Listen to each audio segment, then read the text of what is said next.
I've had this 4x4 keypad sitting around for a couple of years now. It's time I did something with it. Basically, it's just a matrix of switches. Let's look at how we can read this on the Pico 2. Hi, I'm John, your concierge to the world of the Raspberry Pi Pico, Pico 2, robotics, IoT and other fun tech.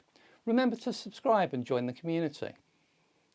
This is my 3-minute summary of reading a 4x4 matrix keypad on a Pico 2.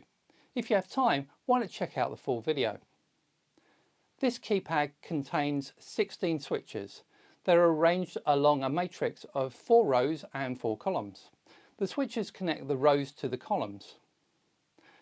To read the switch, I can connect the rows to the ground and then read an interrupt of the columns. Well, that gets me the column number anyway. To work out which row, I need to change the rows values and state so that they go from their initial low to a high and see if it changes the value I'm reading from the column. When I find the right column, I'm there.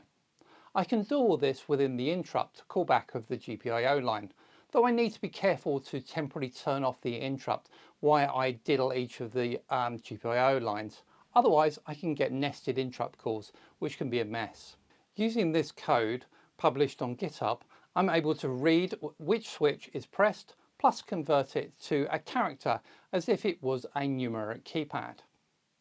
If you like this video and it helps your learning or projects, why not drop me a cash tip using that super thanks button below the video, or the payment link in the description.